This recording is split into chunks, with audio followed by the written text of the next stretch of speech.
ನೋಡಿ ನನ್ನ ಹತ್ರ ಡಬಲ್ ಬೀನ್ಸ್ ರೆಡ್ ಕಲರ್ ಇದ್ದು ಸೀಡ್ಸ್ ಸಿಕ್ಕಿದೆ. ಕಿಟ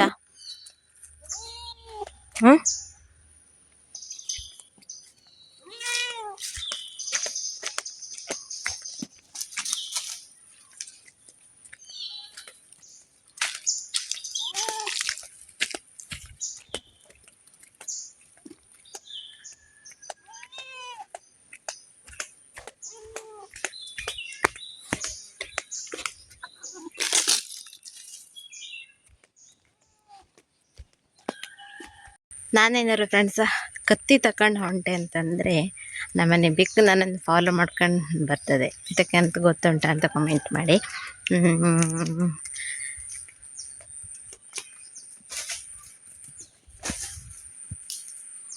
ಭಯಂಕರ ರೇಸಲ್ಲಿದೆ ನಮ್ಮನೆ ಬೆಕ್ಕು ಕಿಟ್ಟಣ್ಣ. ಯಾಕೆಂದರೆ ಕತ್ತಿ ತಗೊಂಡು ನಾನು ಮೀನು ಕೊಚ್ಚಲಿಕ್ಕೆ ಹೋಗ್ತೀನಿ ನೋಡಿ, ಅದೇ ಧ್ಯಾನ ಅವರಿಗೆ. ಹಾಗಾಗಿ ಅವರು ನಾನು ಕತ್ತಿ ತಕ್ಕಂಡು ಹೊಂಟಿದ ತಕ್ಷಣವೇ ನನ್ನನ್ನು ಫಾಲೋ ಮಾಡ್ಕೊಂಡು ಈ ರೀತಿ ಬೆನ್ನ ಹಿಂದೆ ಓಡಿ ಬರೋದು, ಮೀನು ತಿನ್ನಲಿಕ್ಕಾಗ್ತದೆ ಅಂತ. ಆದರೆ ನಾನಿವತ್ತು ತೋಟಕ್ಕೆ ಬಂದೆ. ಸ್ವಲ್ಪ ಜೆಟ್ಟನ್ನು ಹಾಳು ಮಾಡಾಕ್ಬಿಟ್ಟಿದೆ ರಾತ್ರಿ ಹಂದಿ ಬಂದು. ಸೊ ಅದಕ್ಕೊಂದು ಕಪ್ಲಿಂಗ್ ಮಾಡಬೇಕು, ಟೀ ಸಮೇತ ಬಂದಿದ್ದೀನಿ ನೋಡಿ. ತೆಂಗಿನ ಮರನೆಲ್ಲ ಈ ರೀತಿ ಹಂದಿ ಬಂದು ಬಿಡಿಸ್ತದೆ ನೋಡಿ. ನಮ್ಮದು ಈ ಸಣ್ಣ ತೆಂಗಿನ ಮರದ ಜಟ್ಟೆಲ್ಲ ಇರ್ತದಲ್ಲ, ಅದನ್ನೆಲ್ಲ ನಾನಾಚಾರ ಮಾಡೋಕ್ಕೆ ಹೋಗ್ಬಿಟ್ಟಿದೆ. ಕೆಲಸ ಮಾಡುವಾಗ ನಾನು ಒಬ್ಬಳೇ ಇದ್ದೆ ಅಂತ ಬೇಜಾರು ಮಾಡ್ಕೊಳಂಗಿಲ್ಲ. ಎನಿ ಟೈಮ್ ನನ್ನ ಜೊತೆಗೆ ಇರ್ತೇವೆ ಕಿಟ್ಟಪ್ಪ. ಕಿಟ್ಟಪ್ಪ ಕಿಟ್ಟಪ್ಪ ಕಿಟ್ಟಪ್ಪ ಇಡೀ ತೋಟ ಓಡಾಡ್ತಾ ನನ್ನ ಬೆನ್ನಿಗೇನೆ. ನನ್ನ ಸಾರಥಿ ಅವನು ಅಲ್ಲನ.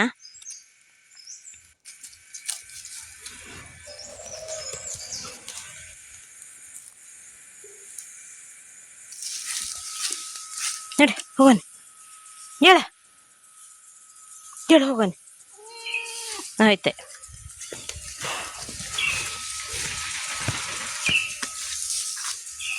ನಡೆ.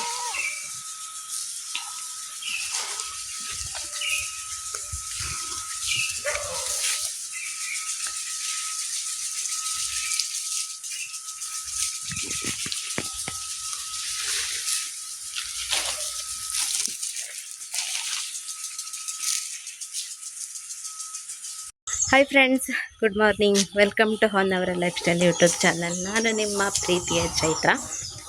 ಸೊ ಇವತ್ತೊಂದು ಹೊಸ ಬ್ಲಾಗ್ನ ಸ್ಟಾರ್ಟ್ ಮಾಡ್ತಾಯಿದ್ದೀನಿ. ತಿಂಡಿ ಎಲ್ಲ ಆಗಿ ನಾನು ಅಕ್ಕಚೆಲ್ಲ ಕೊಟ್ಟು ಈಗ ಕೋಳಿಗಳಿಗೊಂದು ಮೇವು ಹಾಕಿ ಬಂದೆ.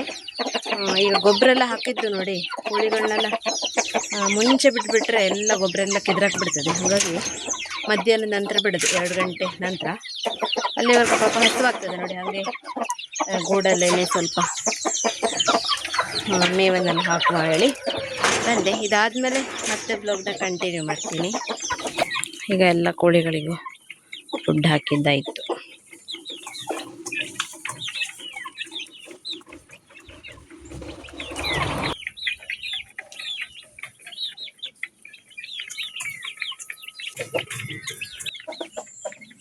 ನೋಡಿ, ಸಿಂಗಾರಿಗೆ ಚಂದಗೆಲ್ಲ ಕಚ್ಕೊಡೋ ಕೆಲಸ, ಹಿಂಡಿ ಕೊಡೋ ಕೆಲಸ ಎಲ್ಲ ಮುಗಿದಿದೆ. ಈಗ ಹುಲ್ಲನ್ನು ತಿಂತಿದ್ದಾರೆ.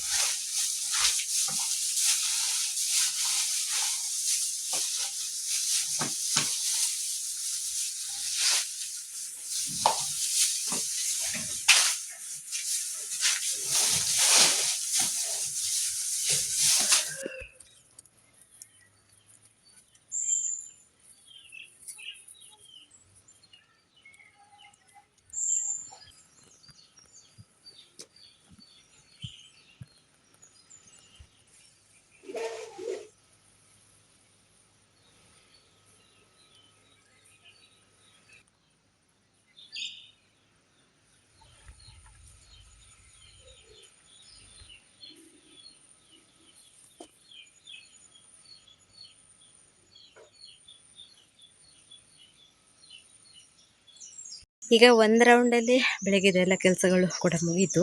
ಇನ್ನು ಈಗ ತೋಟಕ್ಕೆ ಹೋಗಿ ಹಾಳಿ ಕಡ್ಕೊಬೇಕು. ಆಮೇಲೆ ಜಟನ ಚೇಂಜ್ ಮಾಡಿ ಬಂದಮೇಲೆ ನಿನ್ನೆ ಬದನೆ ಗಿಡಗಳನ್ನೆಲ್ಲ ಸ್ವಲ್ಪ ಹತ್ತಿರ ಇದ್ದಿತ್ತು, ಎಲ್ಲ ಕಾಯಾಗೋದಕ್ಕೆ ಶುರುವಾಗಿದೆ. ದೂರ ದೂರ ಇಟ್ಟು ಮತ್ತು ಇದಕ್ಕೆ ಗೊಬ್ಬರವನ್ನೆಲ್ಲ ಹಾಕಿ ಈ ರೀತಿ ಕೋಲನ್ನೆಲ್ಲ ಸಪೋರ್ಟಿಗೆ ಕೊಟ್ಟೆ. ಮಧ್ಯಾಹ್ನದ ನಂತರ ಇದಕ್ಕೇನೆ ಆಗಿಬಿಡ್ತು ಕೆಲಸ. ಸೊ ಸುಮಾರು ಒಂದು 3 ಗಂಟೆ ನಂತರ ಶುರು ಮಾಡಿದೆ. ಸಂಜೆ ಆಗ್ತಾ ಬಂತು, ಅಷ್ಟು ಕೆಲಸ ಆಗಿಬಿಡ್ತಿದ್ದು ಇಷ್ಟು ಮಾಡೋದಕ್ಕೇ. ಒಬ್ಬಳೇ ಮಾಡೋದು ನೋಡಿ. ಹಾಗಾಗಿ ಯಾಕೆ ಬೆಳಿಗ್ಗೆ ನಿನ್ನೆ ಬೇರೆ ಬೇರೆ ಗಿಡಗಳನ್ನೆಲ್ಲ ನೆಡೋದಕ್ಕೆಲ್ಲ ಗೊಬ್ಬರಗಳನ್ನೆಲ್ಲ ತೋರಿಸ್ತೀನಿ ಇರಿ ನಿಮಗೆ. ನೋಡಿ ಚೀಲ ಕಾಣಿಸ್ತಾ ಇರ್ಬೋದು ದೂರದಲ್ಲಿ ಟ್ಯಾಂಕ್ ಹತ್ರ.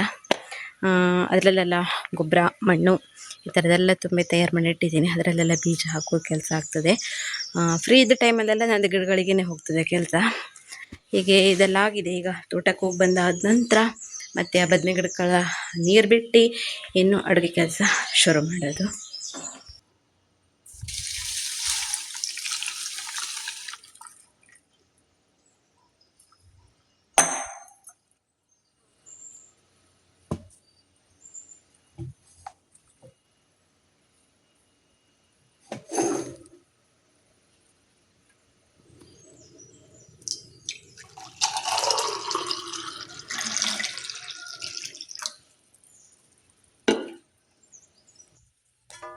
ಇವತ್ತಿನ ದಿನ ಸೊಪ್ಪಿನ ಹಾರ್ವೆಸ್ಟ್ ಮಾಡ್ತಾಯಿದ್ದೀನಿ. ಅಣ್ಣ ನನಗೆ ಒಂದು ಪ್ಯಾಕೆಟು ಸೊಪ್ಪಿನ ಬೀಜ ತಂದು ಕೊಟ್ಟಿದ್ದ. ಸೊ ಅದರನ್ನೆಲ್ಲ ನಾನು ಈ ರೀತಿ ಚೀಲದಲ್ಲಿ ಬಿತ್ತಿದ್ದೆ, ಗೊಬ್ಬರ ಎಲ್ಲ ಹಾಕಿ. ಜಾಸ್ತಿ ದಿನ ಏನಾಗಲಿಲ್ಲ ನಾನು ಬೀಜ ಹಾಕಿ, ಎಷ್ಟು ಬೇಗ ಸೊಪ್ಪು ಕೊಯ್ಲಿಕ್ಕೆ ಬಂದುಬಿಡ್ತು ನೋಡಿ. ನಾನು ಇದನ್ನು ಬುಡದ ಸಮೇತ ಕೀಳ್ತಾ ಇಲ್ಲ, ಬುಡದಿಂದ ಸ್ವಲ್ಪ ಮೇಲಕ್ಕೆ ಕಟಿಂಗ್ ಮಾಡಿ ತೆಗಿತಾ ಇದ್ದೀನಿ. ಅದು ಮತ್ತೆ ಪುನಃ ಚಿಗುರ್ತದೆ ಈ ಹರಿವೆ ಸೊಪ್ಪೆಲ್ಲ. ಹಾಗಾಗಿ ಈ ರೀತಿ ಮಾಡಿ ತೆಗಿತಾ ಇದ್ದೀನಿ. ಮತ್ತು ಬೆಳಿಬಾರ್ದು ಸೊಪ್ಪೆಲ್ಲ, ಹಾಗಾಗಿ ಎಳೆತಿರುವಾಗಲೇ ತೆಗೆದು ಬಿಡಬೇಕು. ಇವತ್ತಿನ ದಿನ ಒಂದು ಪಲ್ಯ ಮಾಡುವ ಅಂತ ಹೇಳಿ ತೆಗಿತಾ ಇದ್ದೀನಿ. ಮತ್ತು ಇದು ಬೀಜ ಕೂಡ ಅಷ್ಟೊಂದು ಕರೆಕ್ಟ್ ಇಲ್ಲ, ಏಕೆಂತಂದರೆ ಜಾಸ್ತಿ ಬೀಜ ಹಾಕಿದ್ದೆ ನಾನು. ಕೆಲವೊಂದು ಗಿಡ ಹುಟ್ಟಿದೆ, ಅದು ನಮಗೆ ಸಾಕಾಗ್ತದೆ. ನೆಕ್ಸ್ಟ್ ಇಯರ್ ಇದನ್ನೇ ನಾವು ಒಂದು ಗಿಡವನ್ನು ಬೀಜಕ್ಕೆ ಬಿಟ್ಕೊಂಡು ಜಾಸ್ತಿ ಸೊಪ್ಪನ್ನು ಮುಂದಿನ ವರ್ಷ ಬೆಳ್ಕೊಳ್ಬೋದು. ಇದರಲ್ಲಿ ಎಲ್ಲ ಕೆಂಪುದಿದೆ, ಆಮೇಲೆ ಕೆಂಪು ಮತ್ತು ಬಿಳಿ ಸ್ವಲ್ಪ ಮಿಕ್ಸು, ಹಾಗೆಯೇ ಬಿಳಿ ಹರಿವೆ, ಇದೇ ರೀತಿ 3 ಜಾತಿಯ ಸೊಪ್ಪಿನ ಬೀಜ ಉಂಟದು ಒಂದೇ ಪ್ಯಾಕೆಟಲ್ಲೇ ಮಿಕ್ಸ್ ಆಗಿ ಬಂದಿರೋದು.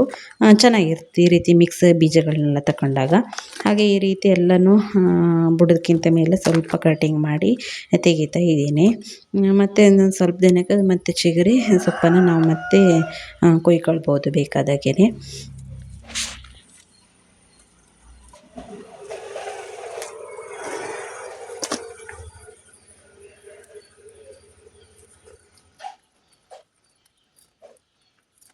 ಎಲ್ಲಿಗೆ ಹೋಗ್ಬಿಟ್ಟಿದೆಯಾ?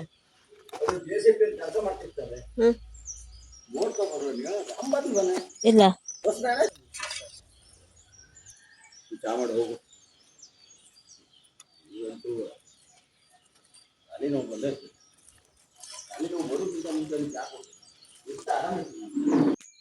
ಹಾಗೆ ಇವಾಗ ಮೆಂತ್ಯ ಸೊಪ್ಪನ್ನು ಕೊಯ್ತಾ ಇದ್ದೀನಿ. ಮನೆಯಲ್ಲಿರುವಂಥ ಮೆಂತ್ಯ ಕಾಳನ್ನೇ ಒಂದು ಚೀಲದಲ್ಲಿ ಒಂದು 4 ಬೀಜವನ್ನು ಉದುರಿಸಿದೆ. ನೋಡಿ ಎಷ್ಟು ದಪ್ಪಗೆ ಸಸಿಗಳಾಗಿಬಿಟ್ಟಿದೆ ಅಂತ. ಇದನ್ನು ಕೂಡ ಅಷ್ಟೇ ಕಟಿಂಗ್ ಮಾಡ್ತಾ ಇದ್ದೀನಿ ಸ್ವಲ್ಪ ಬುಡದಕ್ಕಿಂತ ಮೇಲ್ಗಡೆ. ಮೆಂತ್ಯ ಸೊಪ್ಪು, ನಂಗೆ ಸೊಪ್ಪುಗಳಲ್ಲಿ ಮೆಂತ್ಯ ಸೊಪ್ಪು ಅಂದ್ರೂ ಕೂಡ ತುಂಬ ಇಷ್ಟ. ಸಬ್ಬಸಿಗೆ ಸೊಪ್ಪು, ಮೆಂತ್ಯ ಸೊಪ್ಪು ಇದೆಲ್ಲ. ಇದರದ್ದು ಪಲ್ಯ ಮಾಡ್ಕೊಂಡ್ರೆ ತುಂಬ ಚೆನ್ನಾಗಿರ್ತದೆ ಊಟಕ್ಕೆ. ಮತ್ತು ಮೈಕೈ ನೋವಿಗಾಗಿರಬಹುದು ಎಲ್ಲದಕ್ಕೂ ಕೂಡ ಮೆಂತ್ಯ ಸೊಪ್ಪು ಒಂಥರ ಪೇನ್ ಕಿಲ್ಲರ್ ರೀತಿ ಇದ್ದಾಗೆ. ನೀನು ಬಾಣಂತಿಯರಿಗಂತೂ ಪರಮ ಔಷಧಿ ಅಂತಲೇ ಹೇಳ್ಬೋದು ಮೆಂತ್ಯ ಸೊಪ್ಪು. ಮೆಂತ್ಯ ಮುದ್ದೆ ಮಾಡಿ ತಿನ್ನೋದ್ರಿಂದ, ಸೊಪ್ಪನ್ನು 2 ದಿನಕ್ಕೆ 3 ದಿನಕ್ಕೆ ಒಂದು ಸರಿ ತಿನ್ನೋದ್ರಿಂದ ಬೆನ್ನು ನೋವು, ಸೊಂಟ ನೋವು ಏನೆಲ್ಲನೂ ಇದ್ದರೆ ಕಡಿಮೆ ಆಗ್ತದೆ. ಹಾಗಾಗಿ ಮೆಂತ್ಯ ಸೊಪ್ಪನ್ನು ನಾನು ಜಾಸ್ತಿಯಾಗಿ ಉಪಯೋಗಿಸ್ತೀನಿ ಅಡುಗೆಯಲ್ಲೆಲ್ಲ. ಇನ್ನು ನನಗಂತೂ ಫೇವ್ರೇಟ್ ಅಂತಲೇ ಹೇಳ್ಬೋದು. ತಿನ್ನುವಾಗ ಕಹಿ ಫೀಲ್ ನನಗೆ ಅಷ್ಟೊಂದೇನು ಬೇಜಾರಂತ ಇಲ್ಲ, ಖುಷಿಯಿಂದನೇ ತಿಂತೀನಿ. ಹಾಗೆಯೇ ತುಂಬ ಚೆನ್ನಾಗಾಗಿದೆ, ಇದು ಫ್ರೆಶ್ಶಾಗಿ ಇದೆ, ಬೆಳೆದಿಲ್ಲ, ಎಳೆತಿರೋದ್ರಿಂದ ಗಟ್ಟಿ ಗಟ್ಟಿಯಾಗಿರೋದಿಲ್ಲ ಇದು ಸೊಪ್ಪು, ಚೆನ್ನಾಗಿರುತ್ತೆ ಸ್ಮೂತಾಗಿ.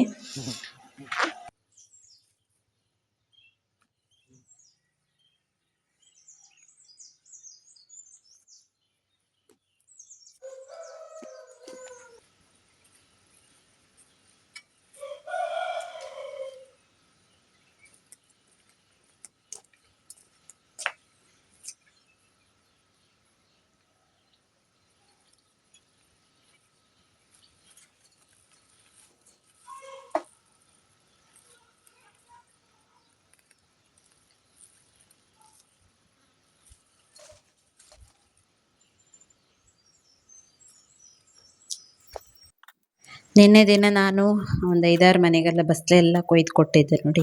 ಹಾಗೆ ನಮ್ಮ ದೊಡ್ಡಪ್ಪನ ಮನೇಲಿ ನುಗ್ಗೆಕಾಯಿ ಆಗಿತ್ತಂತೆ, ಬಸ್ಲೆ ಕೊಟ್ಟಿದ್ವಲ್ಲ, ಹಾಗೇನೆ ನಮಗೆ ನುಗ್ಗೆಕಾಯಿ ಕೊಟ್ಟಿದ್ದರು. ನಾನು ಇದೇ ರೀತಿ ನಮ್ಮ ಮನೇಲಿ ಏನಾದರೂ ಬೆಳೆದರೆ ಅಕ್ಕಪಕ್ಕನೂ ಕೂಡ ಹಂಚ್ತೀನಿ. ಅವರಿಂದ ನಮಗೂ ಕೂಡ ತರಕಾರಿ ಈ ರೀತಿ ಕೊಡ್ತಾರೆ. ಹೀಗೆ ಒಬ್ರಿಂದ ಒಬ್ಬರು ವಸ್ತುಗಳನ್ನ ಎಕ್ಸ್ಚೇಂಜ್ ಮಾಡ್ಕೊಳ್ಳೋದ್ರಿಂದ ಒಂದು ಬಾಂಡಿಂಗ್ ಚೆನ್ನಾಗಿರ್ತದೆ. ಹಾಗೆಯೇ ಅದೊಂದು ಅನುಭವ ಒಳ್ಳೆ ಇರುತ್ತೆ, ಹಂಚ್ಕೊಂಡು ತಿಂದಿದ್ದೀವಿ ಅನ್ನೋದು. ಅದೇ ರೀತಿ ನುಗ್ಗೆಕಾಯಿ, ಇದು ಮನೆಯಲ್ಲೇ ಬೆಳೆದಿರುವಂಥದ್ದು ನಾಟಿ ನುಗ್ಗೆಕಾಯಿ ಸಾಂಬಾರು ಮಾಡ್ತಾಯಿದ್ದೀನಿ. ಇದ್ರದ್ದು ಈ ರೀತಿ ನಾರನ್ನು ತೆಗಿಬೇಕು, ಇಲ್ಲಾಂತಂದರೆ ತುಂಬ ಕಹಿ ಆಗ್ತದೆ.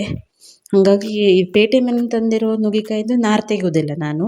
ಈ ಊರ ಬದಿಗೆಲ್ಲ ಆಗೋ ನುಗ್ಗೆಕಾಯಿಂದ ನಾರನ್ನು ತೆಗೆದೇ ಮಾಡ್ತೆ, ಇಲ್ಲಾಂದರೆ ತುಂಬ ಕಹಿ ಅಂತ ಅನ್ನಿಸ್ತದೆ. ಹಾಗಾಗಿ ತೆಂಗಿನಕಾಯಿ ತಿನ್ನೋ ಕಳ್ಳ ನಡೆಯೋಣ.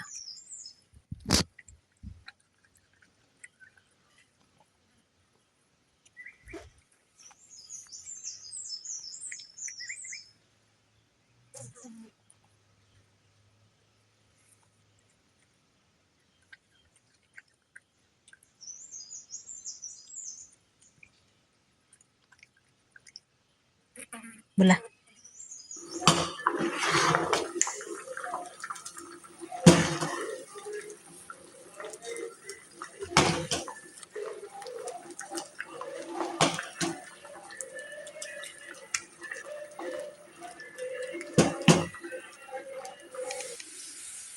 ದಿನಕ್ಕೆ ಒಂದು ಸೌತೆಕಾಯಿನಂತೆ ಬೆಳೆದಿರೋ ಗಿಡದಿಂದ ಕೊಯ್ತಾ ಇದ್ದೀನಿ ನೋಡಿ. ಎಷ್ಟು ಫ್ರೆಶ್ ಇದೆ, ಕಲರ್ ಕೂಡ ಅಷ್ಟೇ ಕಲರ್ಫುಲ್ಲಾಗಿದೆ.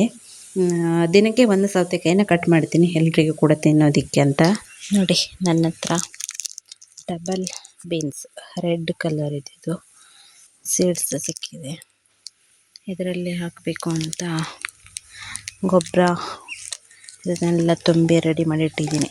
ನಿನ್ನೆಯಿಂದ ಶುರು ಮಾಡಿದ್ದು ಇದಕ್ಕೆಲ್ಲ ತುಂಬಿಸಿ ಆಗಿದೆ. ಈಗ ಇದರಲ್ಲಿ ಬೀಜಗಳನ್ನ ಹಾಕ್ತೀನಿ, ನೋಡೋಣ ಇದು ಹೇಗೆ ಬೆಳೆಯುತ್ತೆ ಅಂತ. ಅಪ್ಡೇಟ್ ಅಂತೂ ನಿಮಗೆ ಯಾವಾಗಲೂ ಸಿಗ್ತಾ ಇರ್ತದೆ, ವಾಚ್ ಮಾಡ್ತಾ ಇರಬೇಕು ಬರುವಂಥ ವ್ಲಾಗನ್ನು. ನೀವು ಕೂಡ ಈ ಡಬಲ್ ಬೀನ್ಸನ್ನು ಬೆಳೆದಿದ್ದರೆ ಕಾಮೆಂಟ್ ಮಾಡಿ ಆಯಿತಾ.